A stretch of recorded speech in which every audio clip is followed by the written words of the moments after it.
కైసరికి ఇవ్వకు. హల్లెలూయా. ఇంట్లో నలిగిపోయి దేవుడు గిరేది నిజానా? ఈయన వచ్చి నీ మీద పడిపోతాడు, ఆయన వచ్చి నీ మీద పడిపోతాడు, చచ్చిపోతావు. నువ్వు తట్టుకోలేక ఏదో ఒకటి చేసుకొని చచ్చిపోతావు. మా పర్లే రాకముందే నీవే చచ్చిపోతావు, భయానికి చచ్చిపోతావు, నిద్రకు చచ్చిపోతావు, హార్ట్ అటాక్ వచ్చి చచ్చిపోతావు. ఎందుకంటే అది ఇది రెండు వాడి, అది ఏదైనా ఒకటే ఉన్నావు అనుకో. నేను అంటాను నువ్వు రెండు వాడినా చచ్చిపోతావు, కైసరు వాడినా చచ్చిపోతావు. అదే దేవుడితో ఉన్నావు అంటే నీకు మరణమే లేదు. అసలు దేవుడితో ఉన్నావంటే మరణంలో ఉన్న వారిని కూడా లేపుతా ఉంటాం, నశిస్తున్న వారిని కూడా రక్షిస్తూ ఉంటాం, శోధలో ఉన్న వారిని కూడా వినిపిస్తూ ఉంటాం. ఎందుకంటే దేవుడు తట్టుతూ ఉన్నావు, దేవుడు తట్టుతూ ఉన్నావు, దేవుడు అష్టమితంగా ఉన్నావు నువ్వు. దేవుడు నీతో ఉంటాడు. అందుకని కైసరికి ఇచ్చేయండి, దేవుడిని దేవుడికి ఇచ్చేయండి. అతను కైసరితో ఉండవాలండి. కైసరి పని ఉన్నదా, ఉన్న రోజులు పనికెళ్ళు. దేవుడు పని వచ్చిందా, కైసరి కాదు కదా, ఓ తాత కాదు కదా, వాళ్ళ అవ్వ కాదు కదా, వచ్చి చంపేస్తావు, చంపే. చనిపోయినా నాది క్రీస్తు కోసమే, బ్రతికినా చంపేస్తావు, చంపు. నేను రాను ఈ రోజు, ఓ చంపుకో, ఏమైంది చేసుకో. నేను చనిపోయినప్పుడు బతికించింది కూడా ఆయనే. చంపాలో చంపి రెడీ, నేను మాత్రం రాను. ఆ రోజు వచ్చాను కదా అంటే కైసరికి ఆ రోజు చేసాం. 7 రోజు దేవుడు రా, ఒక సందేశం చచ్చిపో. భయం ఎందుకు? ఎప్పుడు మనం శాస్త్రంగా ఉంటామా? ఏదో ఒక రోజు వెళ్ళాలి కదా. చనిపోయినా చనిపోవాలా, ఏది అక్కబాటైనా ఈ రెండింటిలో ఏదో ఒకటి నీకు జరగాల. భయం ఎందుకు? కైసరికి ఇచ్చాయి. 6 రోజులు వెళ్ళావు కదా, 7 రోజు రా. వస్తాడేమో కత్తెత్తుకొని, చంపేని తప్పే ఉంది, ఇంకే బాధ ఉండదు. ఇదేనా భయం? ఎందుకైతే కైసరి సార్ చూసారు. భయపడబాకండి. 6 రోజులు చేస్తున్నావు ఎవరికి? కైసరి పని అన్నాడు ఆయన. కైసరికి ఇచ్చాయి, దేవుడికి ఇచ్చాయి. దేవుడికి ఎప్పుడు ఇస్తున్నావు? రోజు ఇస్తున్నావా? ఆదివారం పూట వస్తావు, పోతే ఆల్నైట్కి వస్తావు, లేదా ఆల్నైట్ పడలేక మరుగురాగా. ఈ 2 చాలుదా? నెలకు ఒక్కసారి, వారానికి ఒకసారి. కైసరి అట్టు కాదు కదా, ప్రతిరోజు పొద్దున పోతే ఎప్పుడు వస్తావు ఇంటికి? ఎప్పుడు వస్తావో తెలీదు, మరి చేకడితేనే వెళ్ళిపోవాలా. కానీ దేవుని అలా వాడుకోవటంలా శుభ్రంగా రా అంటున్నాడు ఆయన, నిదానంగా రా అంటున్నాడు ఆయన. బాగా తిను, చల్లగా ఉండు, పుష్టిగా ఉండు, రా ఆరాధించు నన్ను. అడుగు నేను ఇస్తాను. నువ్వు కైసరికంతా చేసి ఆదివారం కూడా నువ్వు కైసరి కాడికి వెళ్తేట లేదు. నాకు కైసరి ఇష్టం రాజీనామా పెట్టే, రాజీనామా పెట్టేసి కైసరితో వెళ్ళిపో. కైసరి కాడే ఉండు, చంపేసిన ఆయన కాడనే ఉండు, బతికించిన ఆయన కాడే ఉండు. మరి ఈడెందుకు నీకు మధ్యలో పానకులం పొడుకోలాగా? ఎవరు దేవుడు ఎందుకు పానకులం పొడుకో అయినప్పుడు ఆడ నీకు కైసరికి మధ్యలో ఈయనెందుకు పానకులం పొడుకోలాగా? వదిలేయండి, మీరిద్దరే బాగుండండి. ఎవరు కైసరు నువ్వు బాగానే ఉండండి, ఒకవేళ నేను ఇష్టపడతాడేమో వెళ్ళు. కైసరికి అంత బుద్ధులు అయ్యా ఉండేది. క్రైస్తుడు అంత చెడగొట్టేనే చూస్తాడు కానీ రక్షించేది చెడు. అదే నీ దేవుడైతే ఉన్నారు ఎక్కడేనో ఉన్నారా? లేకుండా ఏదైనా ఈ తిట్లు మన కొద్దిలో కైసరి కాడికి వెళ్ళిపోతే పోతున్నట. వెళ్ళిపోతే ఉంది, బ్రహ్మాండంగా వెళ్ళిపో. కత్తి నోరుతున్నాడు అంట, అట్లే అంటాడు. కైసరి పొలిలో సింహానికి కరిసే కుక్క అంట. కరిసే కుక్క మరవదు, ముగుంటది. కరోనా కుక్కే అరిసేది, దానికి పొల్లు లేవు. అట్లా అనుకోండి. పొల్లి లేవు, ఎంతసేపు పడుకుంటారు, గమ్ముగా ఉండే తప్పే ఉంది. అచ్చుకో తప్పే ఉంది. పొల్లి లేవు, రాళ్ళు కొట్టేస్తున్నారు, ఏదో ఒక రోజు ఎగిరిపోతాం. ఏరా ఎవరితో పెట్టుకుంటున్నారో వాళ్ళు దేవుడితో పెట్టుకుంటున్నారు, దేవుడు సత్తుతో పెట్టుకుంటున్నారు. జాగ్రత్త, నువ్వు కూడా చాలా జాగ్రత్తగా ఉండాలా. ఆమె ఆ మాటకి ఎక్కడికి వస్తున్నాను.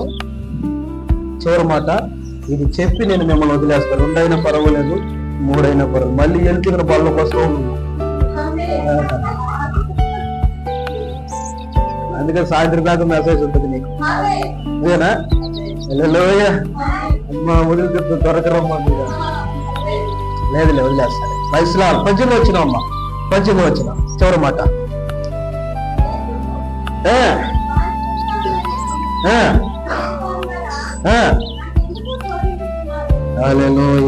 చూడండి, ఇందాక వాళ్ళు ఏమన్నారు యేసుని, నువ్వు మంచి ప్రభుత్వమయ్యా, మొహమాటం లేకుండా మాట్లాడతావయ్యా, మంచి సేవకుడిని, మంచి ప్రవక్తని మేము నమ్ముకున్నామయ్యా, ఎలా ఉండాలయ్యా అన్ని అడిగి, కైసరికి ఇవ్వాలనా లేకుంటే ఇవ్వకున్నా అని అడిగారు. అప్పుడేమన్నాడు ఆయన? యేసు వారిని చెప్పమ్మా 18.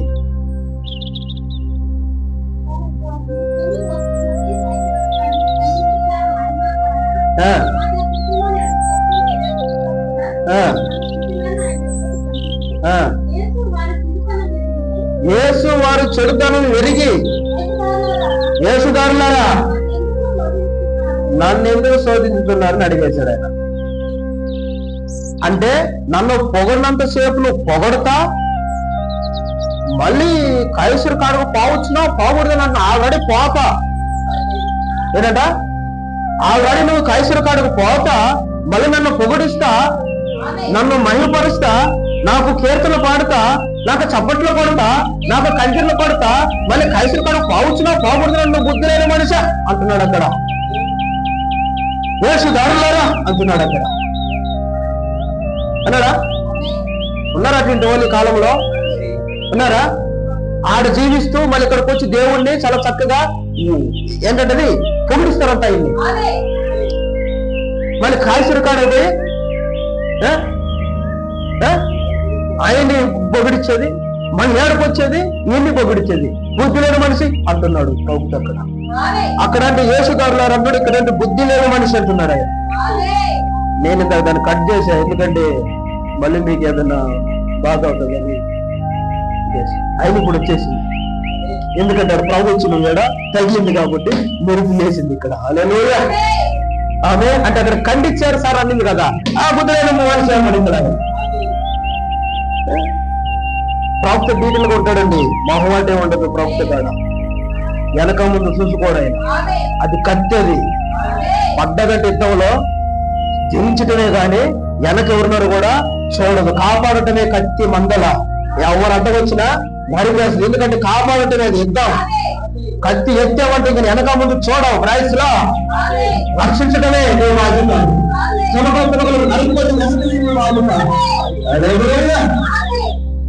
అందుకని ఆయన అంటున్నాడు ఇక్కడ చివరి మాట, ఓ రబీ నువ్వు ఏ ప్రాప్తవు, అద్భుతమైన వాడువు, నువ్వు మంచివాడు అని పరిశీలు పలికిరు. మీరు నన్ను ఎలా మంచివాడు అనుచున్నారు అన్నాడు ఆయన. మీరు క్రైస్తవుని సంబంధాలు కదా, నన్ను ఎలా మంచివాడు అంటున్నావు, నన్ను ఎలా ప్రాప్త అంటున్నావు అని అంటున్నాడు ఆయన వాళ్ళని. ఆమె ఎవరిని? కైసరుతో ఉన్న వాళ్ళని. మన యేసుక్రీస్తు కాడికి వచ్చి పొగిడిస్తా ఉన్న వాళ్ళని, మంచి ప్రభుత్వం నువ్వు, మంచి గొప్పవాడివి నువ్వు నిజంగా యేసుక్రీస్తు ద్వారా వచ్చిన వాడివి అని అంటున్నప్పుడు ఆయన ఏమంటుంది? నన్ను ఎలా మీరు మంచివాడు అనుచున్నారు అంటున్నాడు ఆయన. నన్ను ఎలా మీరు మంచివాడు అనుచున్నారు? ఒక్కడే కదా మంచివాడు. ఎవరైనా మంచివాడు ఎవరు? దేవుడే కదా. యేసు ప్రభు అంటున్నాడు మంచివాడు ఎవరు? ఆయన ఒక్కడే కదా. నన్ను ఎందుకు మీరు మంచివాడు అంటున్నారు? ఆమె మంచివాడు ఎవరంటే దేవుడే. దాన్ని మీరు నమ్ముచున్నారా? మంచివాడు ఎవరు? దేవుడే కదా. దాన్ని మీరు నమ్ముచున్నారా అని ఈ శిశువులను అడుగుతున్నాడు ఆయన. నమ్ముచున్నారా అని అడిగాడు. అవును, మేము నమ్ముచున్నాం. ఆ దేవుడు ఒక్కడే మంచివాడు, దేవుడు ఒక్కడే మంచివాడు, ఆ దేవుడు నేనే అన్నాడు ఆయన. హల్లెలూయా. ఇందాకేమన్నాడు? నన్ను ఎందుకు మంచివాడు అంటున్నారు? మంచివాడు ఎవరు? నేను కాదు. మంచివాడు ఎవరంటే తండ్రి. ఆయన తప్పుగా మంచివాడి లోకములు ఎవరు లేడు. ఆయన మంచివాడు నమ్ముతున్నారా అని అన్నాడు. వాళ్ళందరూ ఏమన్నారు? నమ్ముతున్నాం, దేవుడు ఒక్కడే మంచివాడు, దేవుడు ఒక్కడే. ఆ దేవుడు ఎవరో లేదు, నేనే అన్నాడు ఆయన. ఇందాకేమంటే నేను కాదు మంచివాడు, తండ్రి దేవుడు మంచివాడు అన్నాడు. ఆ దేవుడు మంచివాడేనా అన్నాడు ఆయన. దేవుడు మంచివాడే, ఆ దేవుడు నేనే అన్నాడు. హల్లెలూయా. ఆ దేవుడిని నేనే, ఆయన ఒక్కడే మంచివాడు.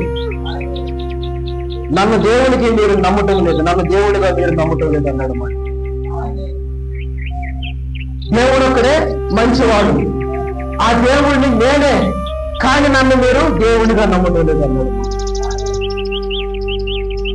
ఆమె మంచివాడు దేవుడు ఒక్కడే, కానీ ఆ దేవుణ్ణి నేనే, కానీ నన్ను మీరు నమ్మటం లేదు అన్నాడు. లోకంలో ఉన్నవాడు కంటే నీలో నాలో ఉన్నవాడు గొప్పవాడు. నువ్వు నిన్ను నమ్ముకోకపోతే నన్ను నమ్ముకోవచ్చు, ఎవరు నమ్ముకుంటావు? ఆ దేవుడు నేనే. ప్రైస్లా దేవుడిగా మీరు నన్ను నమ్మటం లేదు కదా, ఎందుకు ఆయనను మంచివాడు అనుచున్నారు? నన్ను నమ్మలేనప్పుడు ఆయన ఎందుకు మంచివాడు అంటున్నారు అని అంటున్నాడు ఆయన. అదవుతున్నదా? దేవుడు మంచివాడు అని అంటున్నారు, కానీ ఆ దేవుడు నేనే. నేనంటే నీకు కోపంగా ఉంది, నేనంటే నీకు దేశంగా ఉంది,